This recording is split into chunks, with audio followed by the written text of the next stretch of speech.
건강한 배움의 즐거움 애니는율.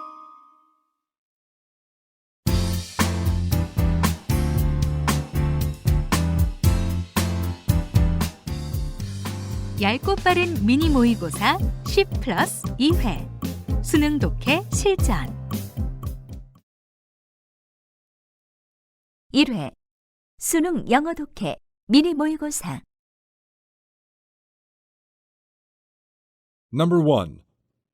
When we hear a car horn, we snap to attention and look for any danger that might be coming our way. But how did it come about that we associate a horn with danger? Research is starting to reveal that while there are some differences among people, in general, nature has programmed us so that some sounds always calm us and others shock us to attention. Sharp, short, loud sounds warn us of impending danger. We can clearly hear such sounds in the warning calls of animals. Long, soft, slow sounds, on the other hand, tend to have a calming effect. Compare the bark of a dog alerting you to someone outside the door with the soft purr of a cat on your lap.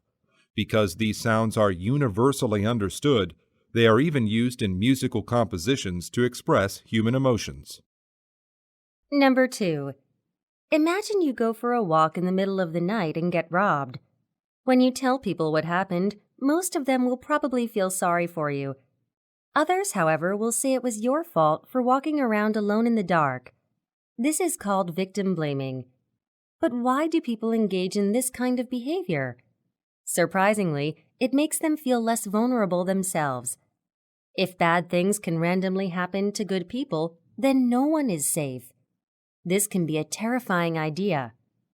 On the other hand, if bad things are actually predictable consequences of our behavior, then we can control what happens to us. Therefore, blaming the victim causes people to think that the world is a just place in which the good are safe from harm. Unfortunately, this attitude reduces our empathy for people who have been victimized and can make their suffering even worse. Number 3. The populations of specific regions and what controls these populations have been discussed throughout history. But it is also important to focus on the models of population growth that are used by geographers. The effects that population growth has on the ability of our planet to sustain itself should be considered as well.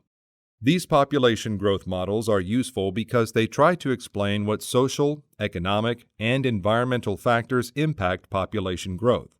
In his book of Essay on the Principle of Population, the British scholar Thomas Malthus developed one of the most influential population growth models.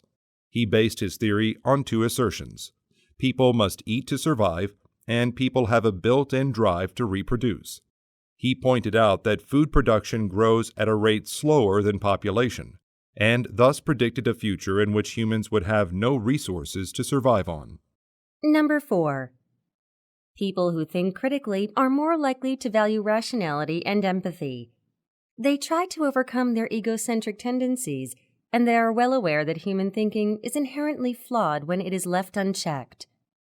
Critical thinking enables individuals to analyze and assess whatever situations they find themselves in.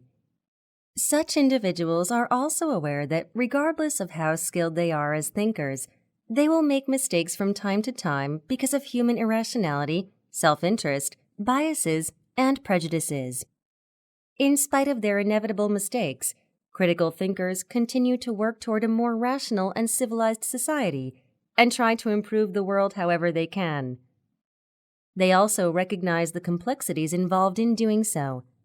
Therefore, they do not oversimplify complicated issues, and they always make an effort to consider the rights and needs of other people. Number 5. Recently, research has shown that certain connected areas of the cortex, the outer layer of the brain, behave in an unusual manner. The network is most active when no external tasks demand our attention.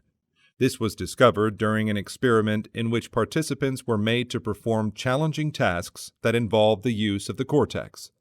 The researchers unexpectedly noticed that certain areas of the cortex were actually less active while the participants performed the tasks. Even more surprising, was the fact that the activity in these areas increased back to normal levels when the tasks were completed.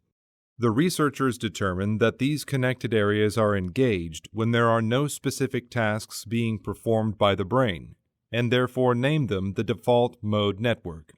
This shows that our brains are just as active when we're relaxed as they are when we are busy.